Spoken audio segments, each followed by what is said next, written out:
we're on this AI journey. We've made a couple of good bets, maybe more than a few good bets, whatever. Now, as I think about the future of each one of these high performing companies in the portfolio, I just don't see how they could avoid. I don't see how they could avoid, having some quantum aspect to their infrastructure, to their platform, Why? Is that because of an inevitable like onset of a new technology or platform? because the need for quantum infrastructure increases in direct proportion to the utilization of the AI. Pretty straightforward shit, actually, right? So here I am betting on utilization, and sometimes I'm right, sometimes I'm not.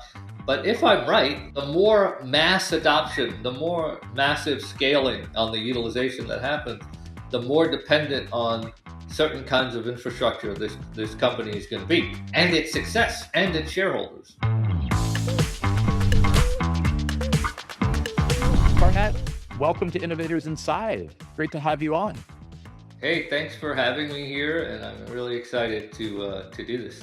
Yeah, well, I appreciate it. I'm sitting here, it's, kind of midweek, late spring, and I have honestly felt a drought in my week of interesting conversations. So I've actually been looking forward to this discussion because you have such a fascinating entrepreneur investor background. I hope I don't disappoint. Well, we'll see. We'll see.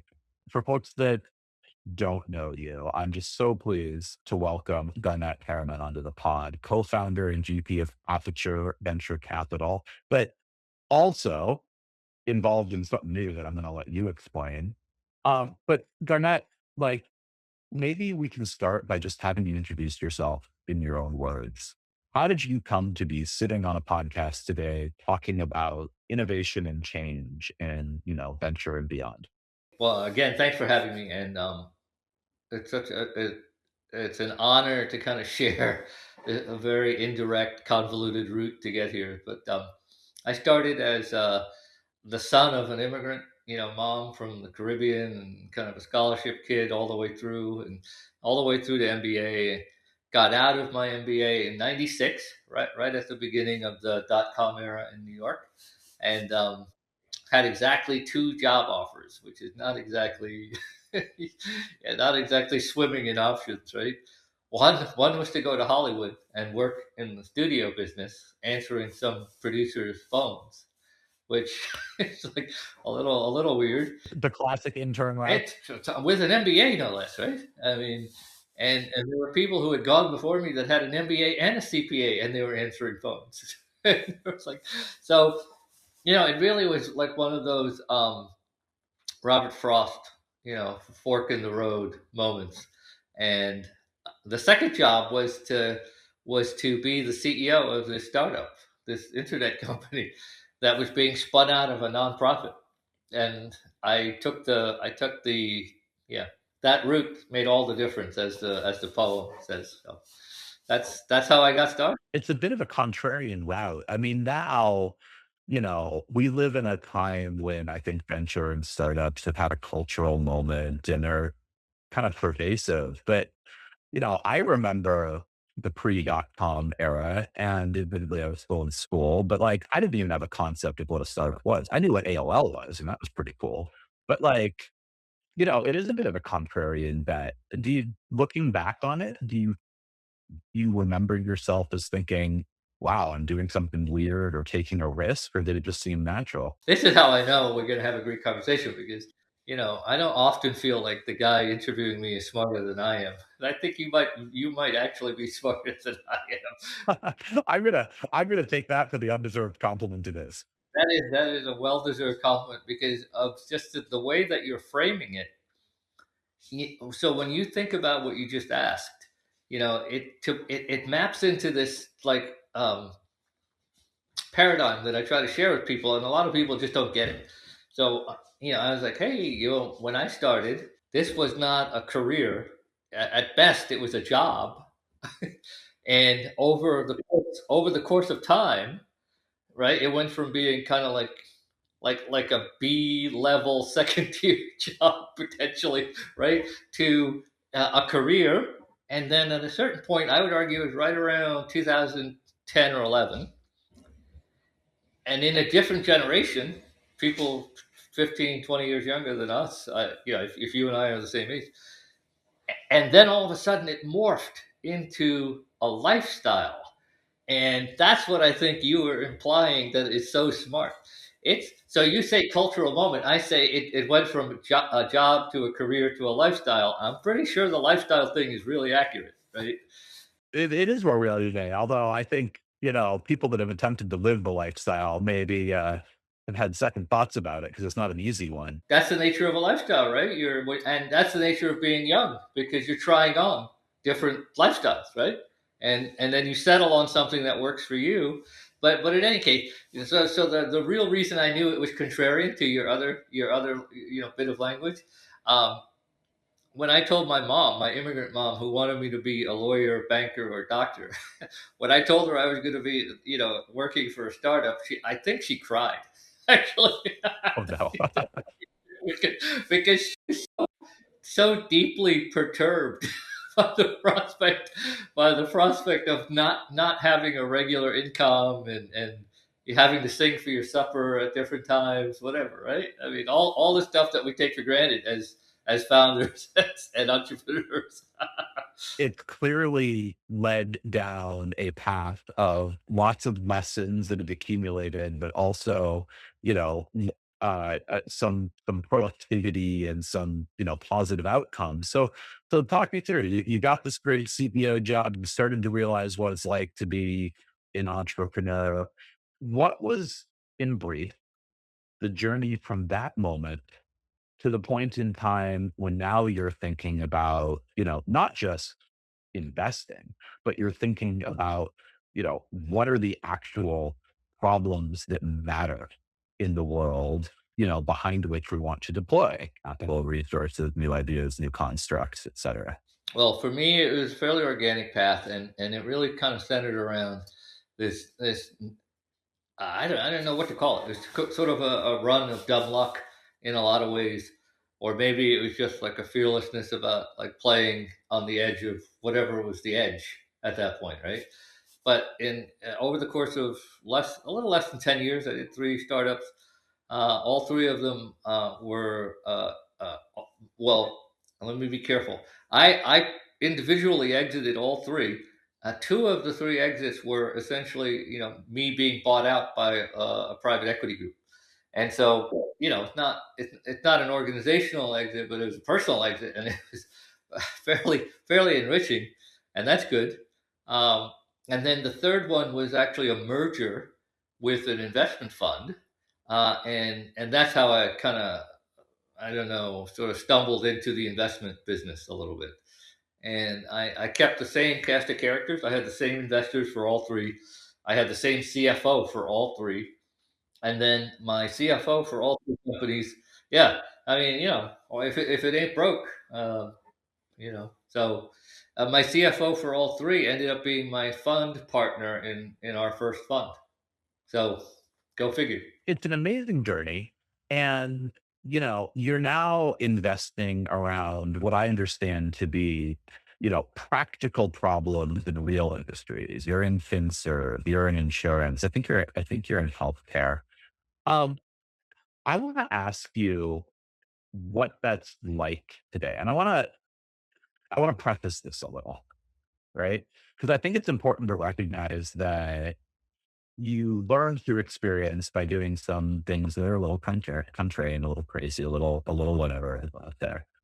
Um, to me, I feel like now we live in a world where people simultaneously assume that any problem should be instantly solvable with AI, but also that the world is changing so quickly that there is an insurmountable and infinite number of problems to solve, and we're constantly trying to play catch up.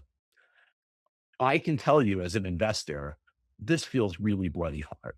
I have absolutely no idea, if we're being perfectly honest, where to place bets around AI in today's world. So I'm actually really curious. There's a long way of me asking you, like, Tell me about your thesis, how it's holding up to the last few years of AI, and what that means for the corporations that actually depend on this innovation. Yeah, no, thank you. It's a great question. And we'll come back to the early stuff, and maybe the my angel investing career before this, um, because I think that connects up to the whole SPAC conversation towards the end. But so the thesis started really early for me. It started, I I think it was our second company. The second company was a tech transfer clearinghouse and had relationships with 10 or so Canadian universities and like 30 American universities, and we were constantly looking for patent portfolios and this kind of thing, and we'd buy them up and then we'd resell them. We to Microsoft, to Real Audio, if anyone even remembers Real Audio, Macromedia, if anyone remembers Hey Macromedia. man, real player. That's a real thing. That's it. That's exactly right. I think we met. I think I met Cuban, like back in the day when he was doing one of those before it was like a roll up and all this. And so, the thesis really started very early around this notion of what are the technologies that are going to be enabling of critical industries and critical markets and that kind of thing. At a certain point, that evolved into things around the notion of what's enabling of critical activities in startups, in the venture business. And so we've been looking at these things since the early 2000s. A lot of some of which are now the foundational components of what we think of as modern AI, right? So OCR, ML, NLP, all of these things, 20 years ago were in existence, just never combined into, a holistic. And so, we've seen that a lot. And so we try to be very attentive to what we consider things that are enabling, but not yet part of a larger nexus of solutions. And that leads me all the way up to the aperture thesis. The aperture thesis is really, really simple. We parsed, based on our experience, we parsed the early AI market into, and it turned out to be a good bet. We parsed it into sort of generic enterprise AI, which really looks a lot like knowledge management did 10 years ago, but whatever. So that was RAG. That was the omnipresent chatbot, that kind of stuff. Then, and we realized like that's going away if you don't have $10 billion to spend on developing it. That's going to go away. So then we started looking really hard, really early in our fund life cycle, at vertical solutions in very specific high value areas, right? So I started looking at it in healthcare first, and that was actually my first AI investment in late 21, and it's now Series B company, roughly a $500 million valuation, and probably doubling or tripling its revenue every year, you know. So we started parsing AI based on what we had seen previously. And later in our conversation, we'll get to what we think the next couple of segments are, and they all, the punch, to steal my own thunder, the punchline is it all ends up in quantum. It is interesting because you're sitting you're trying to connect the dots on new technological waves and capabilities, but also the needs of the people that are going to be buying it, right? And so vertical AI is really interesting, right? It's one of these things where you can find 1.5 million scenarios where you can apply an AI solution, integrate into a workflow, make someone's life a lot easier. And then 10 seconds later, somebody's going to come up and be like, okay, that's in a foundation model.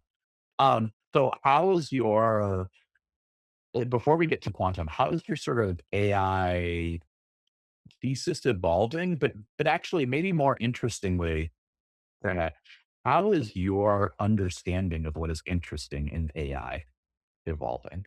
Like what just excites you? Yeah, so I just gave our broad strokes kind of parsing. What's below that segmentation is really what's more interesting, and that leads to your question, your current question. So there's a whole series of things that go into something taking off versus not taking off, right? So the thing that I think I want to discuss, and it's the most relevant to like some of the bets that we've made in vertical AI and the nexus with agentic, vertical agentic AI, is this notion. Well, it really hasn't changed in 30 years. The readiness of consumer behaviors, the readiness of enterprise, to use it, right? And if you take that frame, it leads you to some interesting philosophical like questions, right? So I was skipping ahead just a tiny bit. There's a lot of dialogue right now about, oh, everyone's ready to spend, but nobody's using it properly, and with any any defined ROI outcomes, right? So that's further ahead. I think that's probably an accurate framing. I think it's a little overdone, but for for us there was another framing in that same vein that was even more important, and it turned out to be like a turning point in the portfolio for us. So we had a moment where our company, it's called Alafia Health, had done, I think, definitely done seed where we came in, definitely did an A, and I think they needed an A bridge. No, it was a seed bridge to get to A. Yeah. And so there were some big name fintech investors who were on the cap table. I won't name them because I don't think their behavior really was very worth highlighting. But so when it came time to supporting the company to get that bridge, one, fund one, fund two, fund three, they all disappeared. And and in all fairness, one of them was like finished with one fund, raising a second one. So a potentially legit reason, right? And couldn't invest anymore. But shockingly, no one stepped up. Right? This is a company that was actually doing well for itself and just hit a hurdle. You know what I mean? Something just took longer than you expected. And so they needed, I think, 800 or 900 grand or something like this. And our, tiny little AUM fund, did the entire round ourselves, right?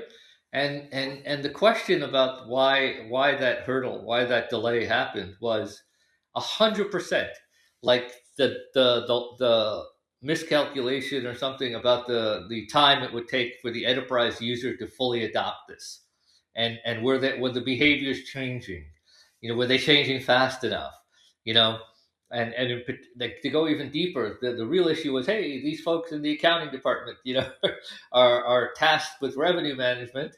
Are they going to keep outsourcing it to specialists, or do they want to have access to this 24/7 and just do it themselves because it's so much easier in the vertical agentic AI era?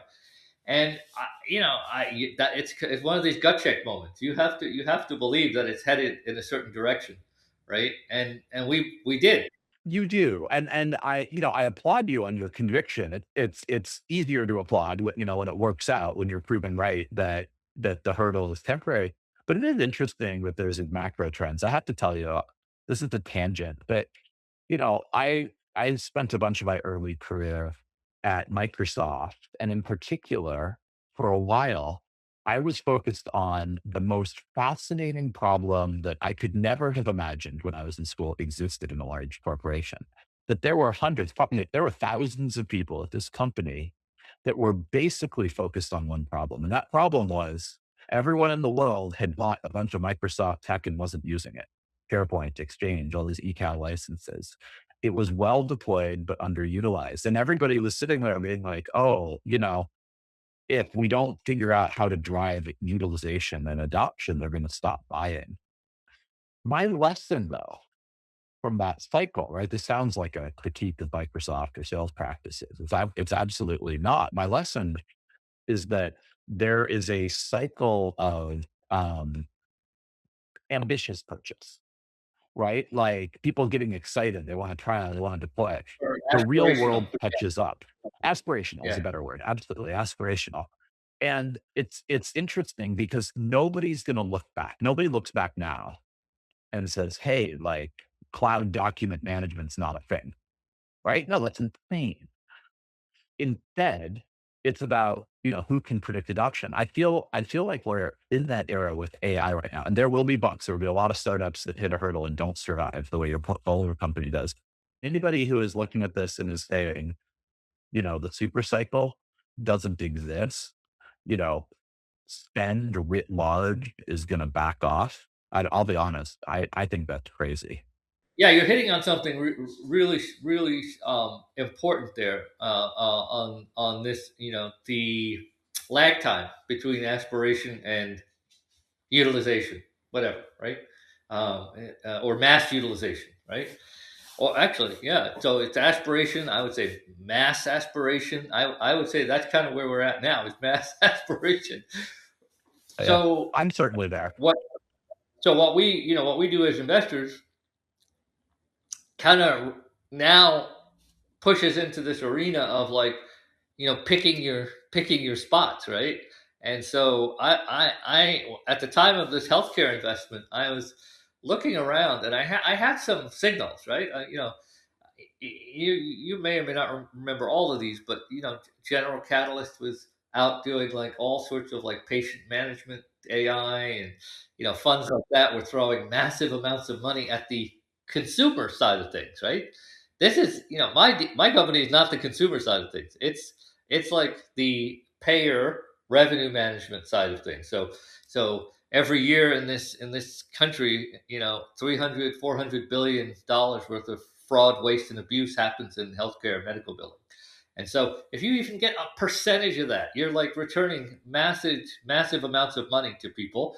And my bet, I remember having this discussion with the CEO. It's not about the money you're saving the enterprises. It's actually about the integrity, pricing integrity that you're putting back into the marketplace, so that you know, let's say lower income folks or regular middle class folks get a better deal on their health insurance, and that's really what the long term outcome was, or should be. And so I remember thinking to myself, what lever do we have to like create the biggest impact? So General Catalyst would say, hey, let's fix the consumer experience. I don't give a shit about that per se. Let's fix the consumer wallet.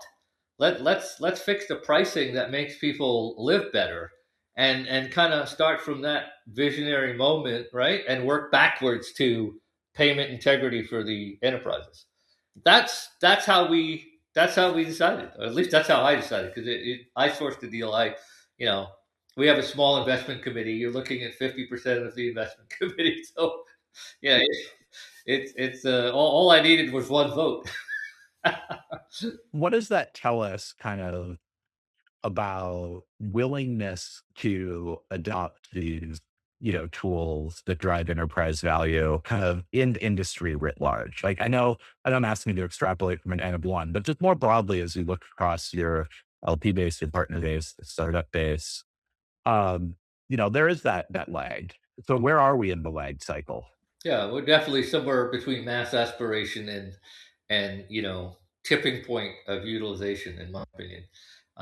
But what's really different, even from 21 till now, is that rate of change, the rate of advancement from one segment to the next. I would argue doubled or tripled, maybe more. It's moving super fast, right? And I see it now. So I continue to make the same bet. Yeah, at the risk of sounding really stupid and repetitive, I continue to make the same bet that I made with this company, across regular like PNC insurance, then like home building supplies, right? Like all yeah. Well, my mind thinks in patterns and like templates, and so I kept looking around. It's like, hey, does this template analysis, and prognosis, does it hold up for all of these other places? And are all of these other places in the market really blue ocean opportunity, blue water opportunities, whatever it's called? And so far, it seems to be like a reasonable way of looking at the market for AI. I think that's actually, I think that's fantastic. But the lesson to me there is that no matter the rate of change, real or perceived, no matter the super cycle that we're in, there are patterns. there are historical precedents that you look at and you can say, hey, how can I apply this framework? And this isn't, I'm not talking about the trite, like, oh, all VCs are just pattern matchers and they keep investing in, what they know and understand. I'm talking about the understanding that, yes, like the history does repeat. There's a great book I read at this point a couple of years ago. And this is really bad live on a pod. I'm gonna forget the name, but it's basically like everything is the same. The name is something like that. Um, and it goes through all of these super cycles where you can identify the pattern and then follow it, from cycle to cycle to cycle through history. And I actually here the reason I'm harping on this is I actually find that reassuring because when I talk to uh, enterprise customers of our portfolio companies. When I talk to founders, when I talk to almost anybody, there is an undercurrent of fear that I actually haven't felt before. And it's fear that we are in an unknown world. And I think there's some truth to that. But I don't know, I get reassured that these patterns exist because they tell me that we're actually all still people behaving like people in chaotic human systems. If that makes any sense at all. It makes perfect sense. So I'll go back to my college training. I was trained as a historian before I did my MBA. And so it's almost impossible for me not to take this macro, economic macro trend, macro like market shaping, market movement sort of perspective on things. Otherwise, if you start from the other end of the analytical spectrum, like, very minute, and try to make sense out of it, it doesn't work, in my opinion, right? So you have to make these high level bets, based on things like, historical templates, historical patterns, but and now the next part is going to sound like a real dick, but I just don't think enough people are educated enough on the macro historical, political economy, geopolitical perspective. I unwittingly I had a solid grounding in that, before I became long before I became an investor. So my thesis at Columbia was, it was it was like 50% of the professors that reviewed my graduate thesis were excited and thrilled, and the other were like, he's a faker, he shouldn't even get past this thing. It's like, so I'm going to give you the title and you'll see Oh, the title of that's a razor thin margin there. the title of the honors thesis that I wrote was called "The Geopolitics of Kleptocracy," and the subtitle was "Why Corruption is a Legitimate Form of Government." So fast forward to the Trump era, and we're like, I don't think I've ever said this aloud before, but like, I kind of want to lead your master's thesis or undergrad, whichever one that was. I'll dig it up. I'll dig it up. It was fun. It was fun. But back in the late '80s, the examples I was using were not right. We were the first world, so it doesn't apply to us. But that's interesting. What I was using was like Africa and Mexico and things like this, and specific regimes. Analyzing specific regimes and specific behaviors, and it holds together, right? Because it keeps people like acting in a certain way. It maintains authority, vertical authority, so the guy at the top can control everything below him. And if you don't do that, then it's just chaos. There's a lot of reasons why it's legitimate from like a historical governance standpoint. I had no idea how relevant it would be to like the wider world, like 40 years, 30 years later, whatever it is. So I love that you think about this stuff historically, because that's how I start my analysis. I'm a very top down kind of guy. I have, when I'm not talking to a professional like yourself, the way I describe this to like non-investors is, hey, I have a pet thesis, and then I go out into the marketplace and I marry it to the opportunities, or try to marry it to, right. So I'm out there looking for these specific things, but where do those things come from? They come from that starting point of like a historical, market pattern, market templates, market. This is how I knew we would be parsing the AI stuff the way that we did, because I've seen it before. I've seen it before. Well, okay. So, and I think it's really important. Like I said, I find it reassuring, but I also think it's really important to understand that sort of, your track record is underwritten by this idea that you've seen it before. And I think for many people it is. Um, I, one there are some things though that are changing. And it's not the first time in the world that there's been some fundamental change that has, led to disruption in society. But there are some things that are changing. They seem like they're coming more quickly. One, I did this little investigation recently. I just kind of went down the rabbit hole just because I was curious. But I went down the rabbit hole of, thinking about latency and communication because I was frankly bemoaning the lack of time to think in the world, right? Like, and I was like, well, didn't people used to like write a letter and then sit for a month? And yes, actually, right? But here's what's actually interesting. Like to me, what's interesting about latency of communication is not the fact that 300 years ago, you would write a letter, it would take a day, a week, a month, a year to get there, and then they would sit on it for a month and can return. And then, you go through the telegraph and flipper ships and telegraph and fax machines and email, blah, blah. That's not what's interesting. What's interesting to me is that very recently we seem to have reached a tipping point where I can actually write a response to you before I get whatever you sent me, to begin with.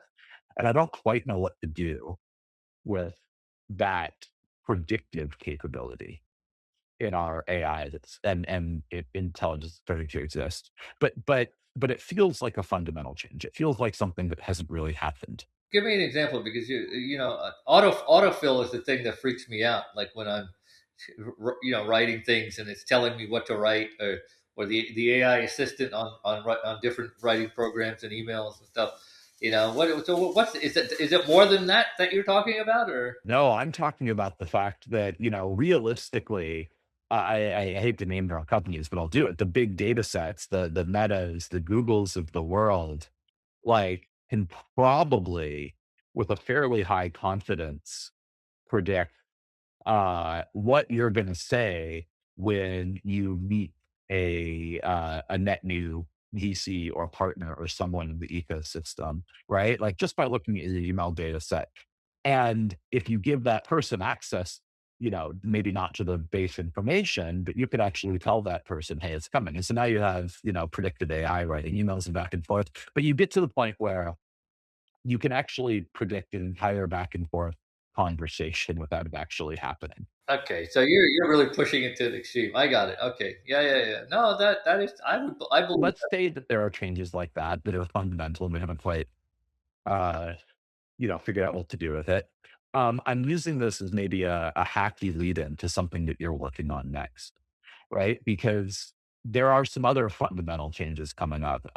In the Alchemist portfolio, I think in the last uh, 6 months, we've invested in 8 quantum startups, right?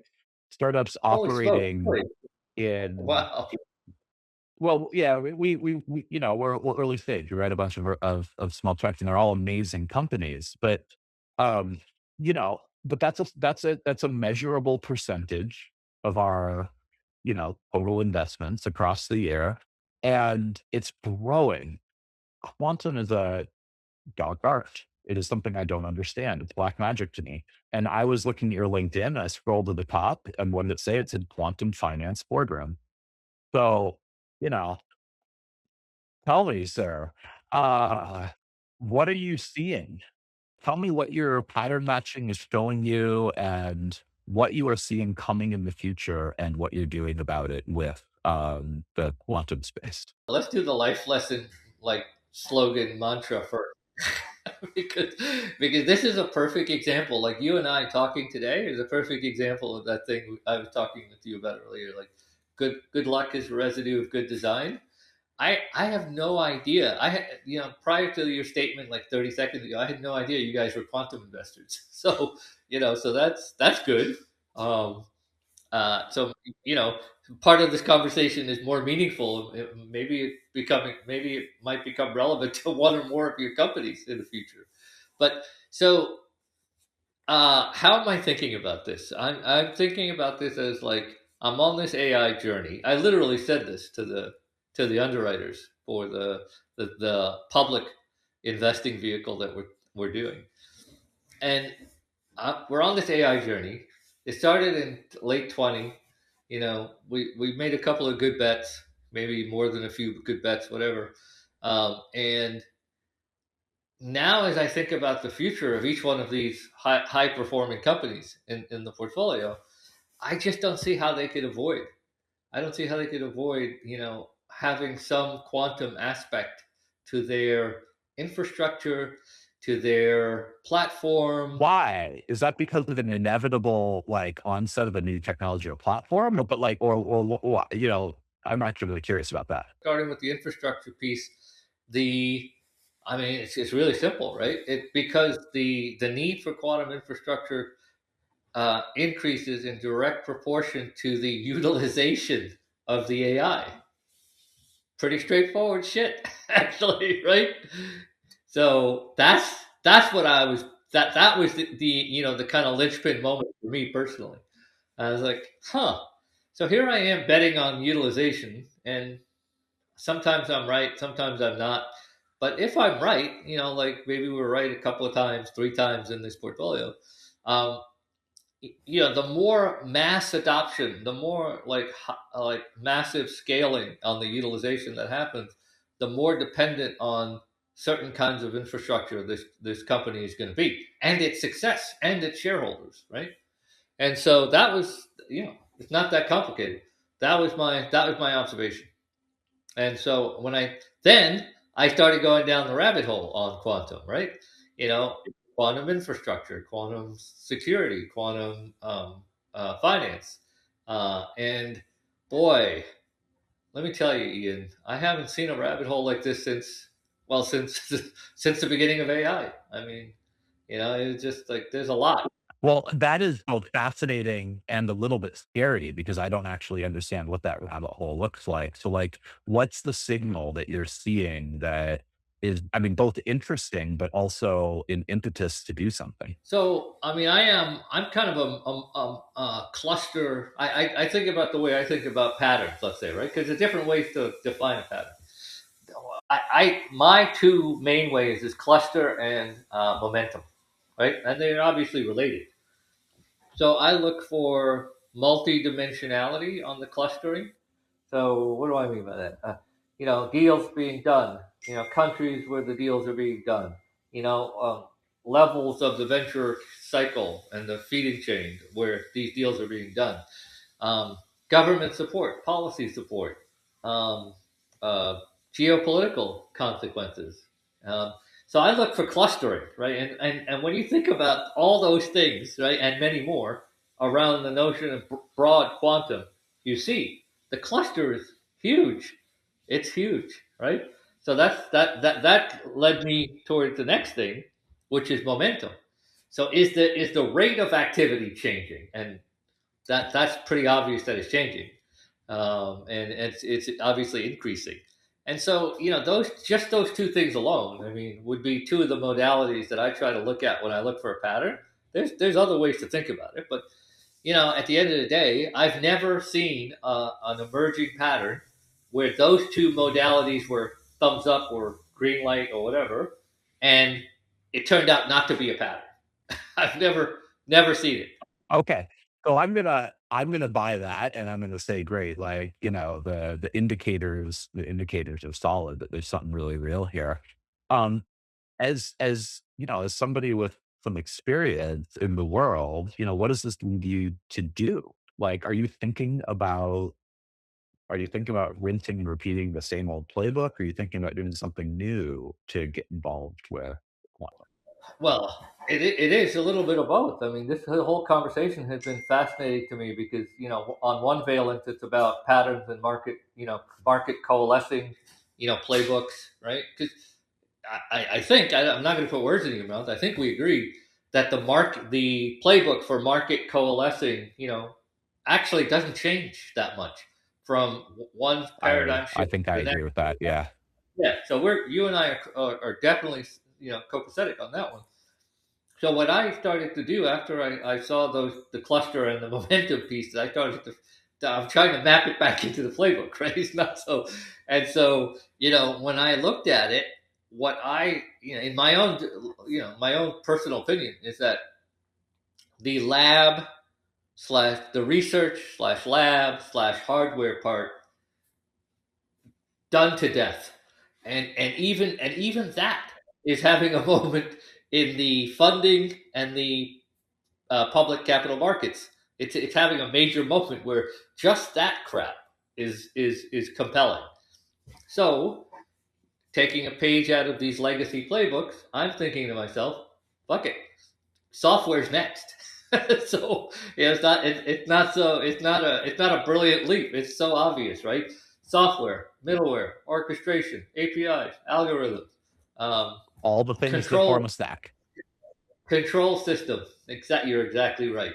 See, I mean all of the non hardware like aspects of the typical stack that defines a new tech paradigm. Gee, what a surprise! So that's where I'm looking. But how do you learn? How do you learn about the things that are different? Because, there's, maybe you don't get the same stack, the same block diagrams. There's a playbook for this too, right? I mean, we were joking around pre-podcast recording about this. This is you know a lot of the ways that I think about this are kind of duplicative from previous attempts to self-educate and immerse and refine and get to some level of like mental, intellectual, analytical clarity, right?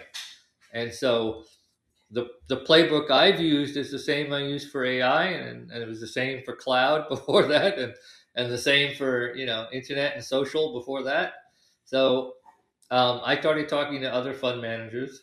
I started talking to because I have a tech transfer background to some extent. I started talking to a bunch of like professor, types, who were in quantum. I started talking to you mentioned quantum finance boardroom. So the folks behind that are kind of a mix of like academic and enterprise.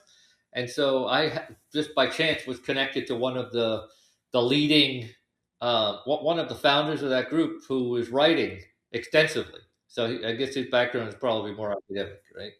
And we talked at length about different things, and then another way that I did this was that I started trying to make some assumptions about like pieces of the which market segments would be the most amenable for software solutions related to quantum. And pretty quickly, it was trading, and believe it or not, once I started looking at trading, then I started looking really hard at climate risk, climate finance, because it's dictating so much of the risk in the marketplace these days, and not just for industries like insurance, pretty much for everything, right? Um, and so when I got there, then I really started to think a lot about risk management, and from risk management to finances, obviously, it's a small step, right? So the audience is not going to know this. You're going to know that. Well, why did that asshole have so much time on his hands? It's 100% because of the rehab, because of the convalescence on the knee surgery, right? 100% because of that. So It gives you time to productively go down the rabbit hole, though. Interesting because, some of these lines are kind of throwaway lines that at first, right? Things like, from, risk management to finance, kind of a small leap, and quantum is obviously applicable there. They're actually not they're not actually small ideas and realizations. And so it gives me a sense of where you're focusing now. And, I gotta tell you, um, the thing that excites me the most about quantum is that I actually have trouble wrapping my head around the impacts when quantum computer infrastructure is widely there, right? And this isn't the like I don't understand the science. That's a whole other can of worms, right? This is the I don't, you know, it's hard to pierce the veil, right? With AI, I feel like I can pretend, and a lot of science fiction has been written and blah blah blah, with a quantum software stack operating in trading desks or risk management or climate finance. I actually don't know what the impacts are. We're running low on time here, but do you have like one or two kind of pithy thoughts on where the next frontier of quantum and financial services might take us? I'm feeling really strongly about things like asset management, like active asset management, like program trading kind of thing, you know. And when you think about the impact on that, you think about, hey, maybe on a daily basis, these guys who are overpaid on Wall Street will go rebalance the portfolio, and they have programs to support that, whatever, right? What about no guys? And what about like from second to second, the portfolio is rebalancing and trading, right? So that's one impact, right? And presumably it's for the better, right? So you eke out incremental profits for the Well, people. maybe. I mean, is this an asymmetric advantage that is going to be held by a few, or is this like actually the nature of quantum could make the compute so efficient and so pervasive that it's a democratizing force? I mean, that's kind of an interesting thing. Yeah, I don't know. I'm smart enough to answer that question at this point. I would argue that the organizations that are going to use it first at scale are going to be the big the big bulge bracket banks and that sort of thing. That's pretty obvious bet. After that, I don't know. I mean, it could be a good outcome like you're describing with the democratization, or it could be just literally like some you know asset management oligarchy, and I don't know. But there's a second impact thing. You got me thinking about this too, because I had fallen down this rabbit hole and arrived at climate finance, and I can't name the fund because I think it's still very like stealth. But I recently came across an example through a friend of mine who's a sustainability ESG expert, this kind of thing, and I was telling him this thesis about how I think quantum is gonna blow up the entire like climate finance world because of superior risk management. So the number of factors involved with predicting weather risk, and to it's like infinite. Right? It's the old moth effect, the butterfly effect, or whatever. I mean, who the hell knows what's going to happen? So when I started talking about this, he told me that he had come across this fund, and I love this so much because I hated the entire concept of ESG investing, or quote like legacy or traditional impact investing. He told me he'd come across a fund that was taking the opposite perspective, but was trying to encourage the same positive ESG impact outcomes in the marketplace. What do I mean by that? They're going around. They're going around. They're raising this massive billion-dollar fund to go out and make bets against companies and industries that are not moving fast enough to incorporate climate risk into their pricing, into their. And I'm They're like, shorting. oh, They're I shorting. know. They're shorting the laggard. In some cases, they will be shorting it, actual like transactions, short Right. But transactions. in In other others, cases, they're effectively doing they're accounting. intellectually shorting, right? Because what they're doing is saying, "Look, you guys are not moving as fast as you should be on quantum, and so we're gonna nail you for it and take the profits and then walk away." And I'm like, that's the most genius ESG fund thesis I've seen in. I mean, I've been looking at impact for over a decade. And this is it's the smartest thesis I've seen. I do love that. I mean, and I wish them luck and I hope it works in its own right.